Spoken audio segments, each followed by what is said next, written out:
Now behind me is a 20-year-old Mazda RX-7, and it's powered by one of these. Let's go for a ride back in time because it tastes pretty good.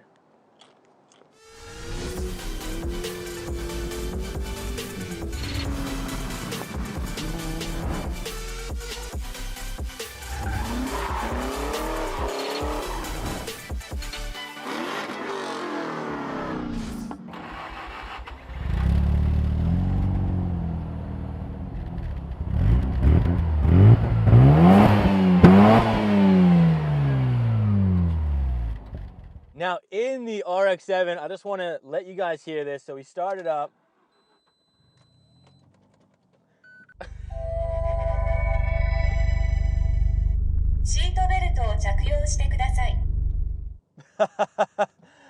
I just love that. I just love that. It really reminds me like I'm back in Japan where, you know, all the cars pretty much talk to you over there. And it's just so fun to hear. I love that sound! And then you get into the drive, and it is just so good, this car.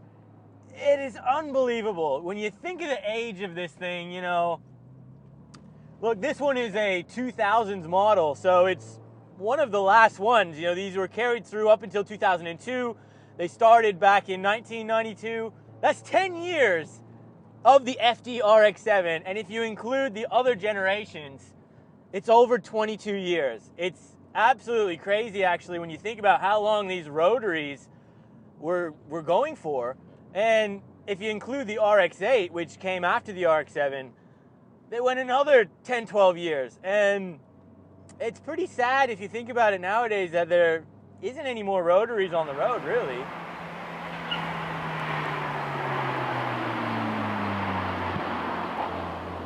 It's got red lines. 8,000 RPM. And holy crap, you know, you drive this thing, there's something special about a Rotary. There just is, you know, the thing just feels so rev happy. And honestly, it almost feels like you're driving a motorbike. For people who have driven a motorbike, you kind of got to keep it high in the RPM band. They love to rev out just as much. And it really, that's kind of the closest thing you can equate this to. It handles beautifully. This thing has a 50-50 weight distribution. Only weighs just under 1,300 kilos. It's bloody brilliant, this car. It really is. When you got this thing on a good day, the car's running well, it's hard to beat this thing. Now this has a 1.3 liter twin turbocharged Wankel. This is a 13B engine and it's a twin rotor. This thing is absolutely insane. So it's a Rotary. Basically, there are no pistons in this engine. It's very small and it has a little Dorito inside, spinning and spinning and spinning and spinning. Two little Doritos, actually. And that is what gives us our performance, our power, the uniqueness to drive this thing. It's crazy. Now, from factory, the power was under the gentlemanship agreed number of about 276 horsepower and about 220 pound-foot of torque. The potential in these RX-7s is absolutely insane. You know, it's not uncommon to see some of these things have a lot of money thrown at them and push 1,000 horsepower and shoot 5-foot flames out the back. So these things are a beast. They really are, but reliable? Not so much. This was actually the first production car to feature sequential twin turbos. So these actually have two different sizes of turbochargers on them. So one spools up faster than the other to try and help with that lag. And the system was actually so complex at the time that they actually co-developed it with Hitachi, of all people. So yes, the people that make your electric power tools for you tradies actually helped develop the twin scroll system for this RX-7, which you gotta say, that's pretty cool. I'm getting on it a little bit here.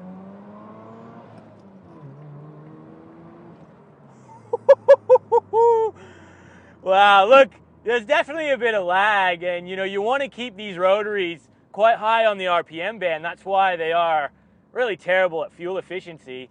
I believe they claimed it's something like 17, 18 liters per 100 Ks combined, and you know, that's really quite terrible for a 1.3 liter.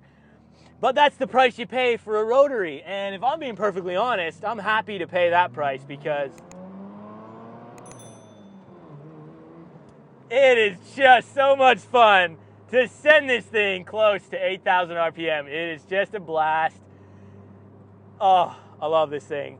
Now, all of these came in a 5-speed manual, or you could have got in a 4-speed auto. Never, ever buy the 4-speed auto. I tell you guys right now, they're horrible. This kind of engine, you cannot drive this car in an automatic. It just defeats the whole purpose. Now let's just talk about price here real quickly, because this was kind of a major issue with this car.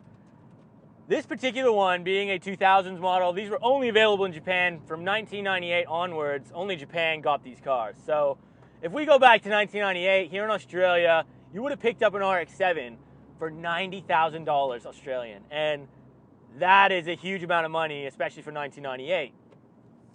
If you go on the used market now and you try and get an RX-7 here, you're going to be looking anywhere from $60,000 to $100,000, and it is really crazy. Now, obviously, it does depend on age, condition, you know, modifications and that, but you will be like pretty hard pressed to get a car for under $60,000, and even $60,000, it's pretty hard to find one at that price. This particular one, again, is for sale at VansWest. This one being relatively stock also, the price is pretty good at about $66,000 for this particular one, and we are currently on 110,000 kilometers.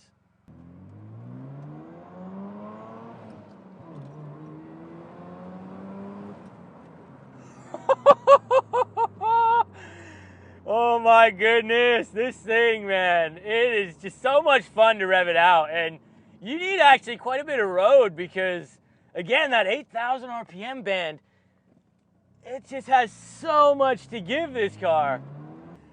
These cars are just so good. They really are. It is just, you know, for all the headaches this thing will cause you engine-wise, as soon as you get it working right, you get it dialed in, and you drive this thing, you are going to forget about every little headache this car ever gave you, because it is simply one of the best driver's cars. Oh, it's so sweet. Oh my Lord. It is so good, this car. It is very small and compact in here. You know, look, this is a 2+2 seat design, but in the back seats, look, you're not going to get anyone back there because even a small child would really struggle back there. It's basically just an extra place to chuck a bag or something. This car is not practical in any sense of the way for transporting pretty much anyone besides you and a mate, because this is a hatchback, basically, technically. And if you lift up that rear glass, you will find again that there is really hardly any room back there. It's quite wide and long, but it is very shallow, so you'll be quite lucky even to get a half-decent bag in there.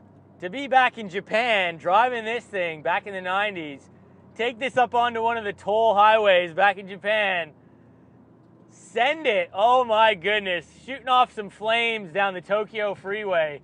Oh my God, that is a bucket list thing for me, and let's do that one day, guys, because this thing is amazing. It really is so cool.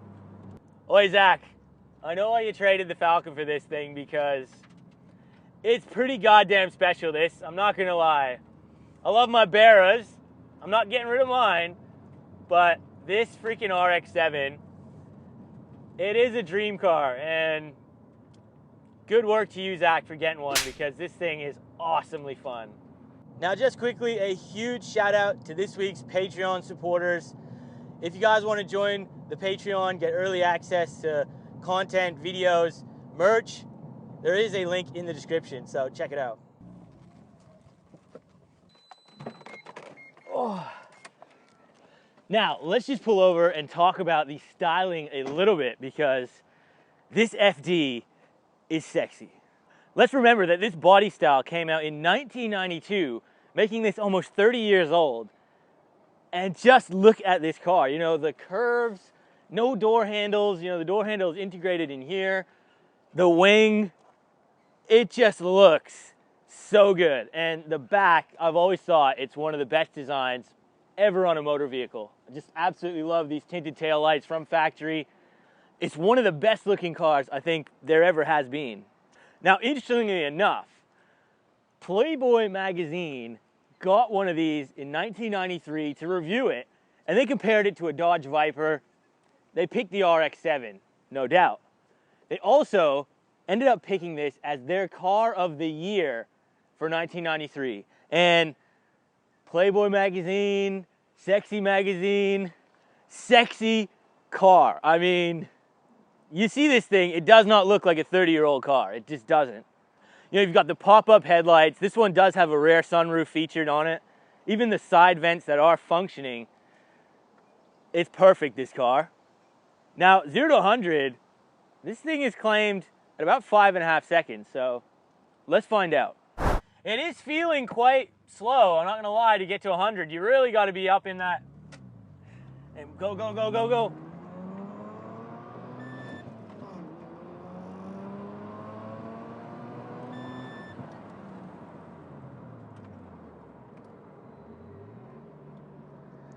All right, let's see what we got there, guys. I've got 8.5 seconds. I don't know what's going on. I honestly don't know. Like, I think it just must be, yeah, it's just not that quick, guys. I don't know where that figure has come from saying that it's 5.5 seconds, because unless there's something done to this thing, it's definitely not that quick. Look, we went down a hill there as well, and it's not that this car is slow, it's the fact that you need to have this in its power band to be fast. And you know, to get it from 0 into its power band, look, you're taking quite a few seconds just to do that, because it really is 1.3, let's remember. So yeah, 0 to 100, guys, isn't all that impressive. Now, in the end, I think the speed was let down possibly due to the Rotary starting to age a bit, as these cars can be very temperamental. And if you're going to buy one, just mentally prepare and warn your bank account. But in all seriousness, the Mazda RX-7 is one of those truly special cars that separates you from the rest. Timeless beauty and a driving experience that is honestly second to none. With curves like this, it's no wonder it made it into Playboy magazine. Long live the Rotaries.